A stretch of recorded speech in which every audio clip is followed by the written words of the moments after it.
QFIN at $22.02. Exit target is $44.04, a 100% ROI. Before we start, I would like you to hit that red subscribe button so that you never miss out on any of our videos. Is 360 DIGITECH Inc. sponsored ADR QFIN a great value stock right now?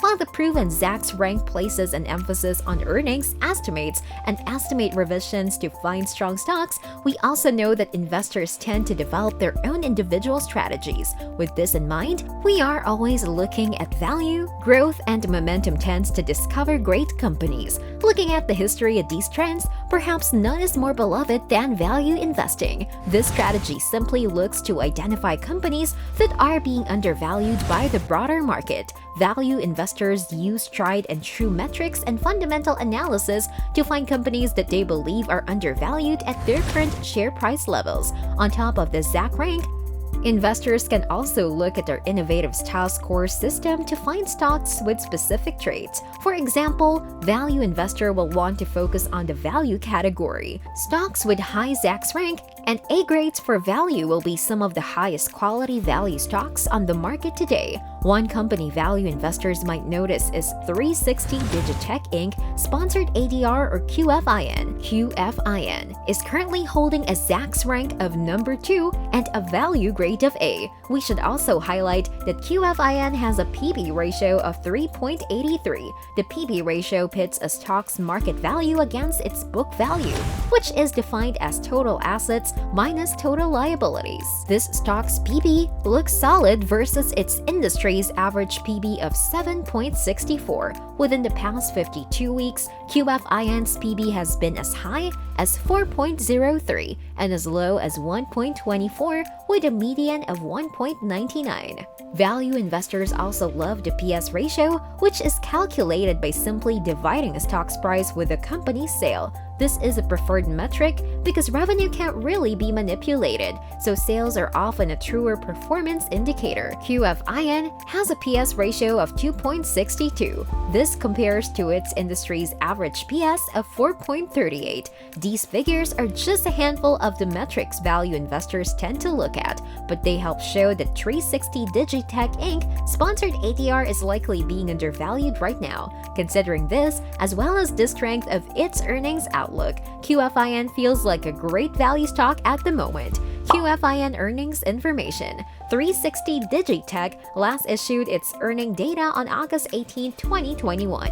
The reported $10.03 earning per share for the quarter, topping the consensus estimate of $7.52 by $2.51. The company had revenue of $619.76 million for the quarter. 360 DIGITECH has generated $3.50 earnings per share over the last year and currently has a price-to-earnings ratio of 4.2. Earnings for 360 DIGITECH are expected to grow by 18.2% per year, from $4.56 to $5.39 per share. 360 DIGITECH has not formally confirmed its next earnings publication date, but the company's estimated earnings date is Thursday, November 18, 2021, based on prior year's report dates. QFIN earnings last year. On August 19, 2021, 360 DIGITECH Nasdaq QFIN reported Q2 2021 earnings per share EPS of $1.55, up by 85.97% year over year. Total 360 DIGITECH earnings for the quarter were $238.10 million.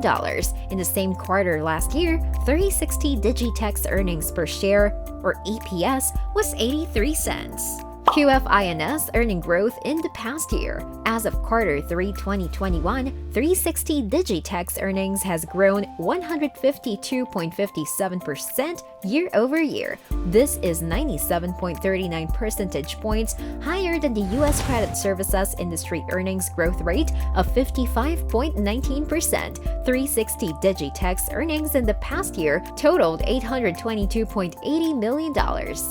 QFIN revenue last quarter. On August 19, 2021, 360 DIGITECH Nasdaq QFIN reported Q2 2021 revenue of $615.62 million, up by 30.86% year-over-year. In the same quarter last year, 360 DIGITECH's revenue was $470.43 million. QFIN revenue growth past year. As of quarter 3 2021, 360 DIGITECH's revenue has grown 38.99% year-over-year. This is 22.17 percentage points higher than the U.S. credit services industry revenue growth of 16.82%. 360 DIGITECH's revenue in the past year totaled $2.26 billion.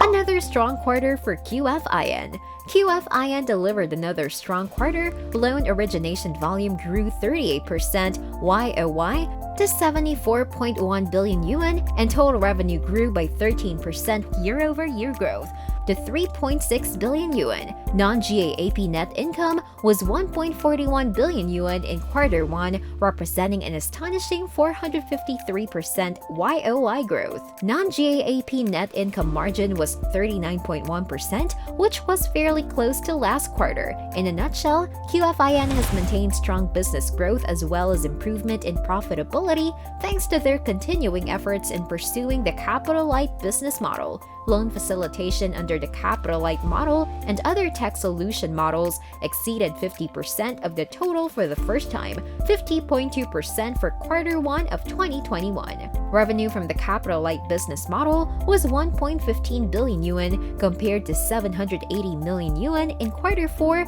and 373 million yuan a year ago.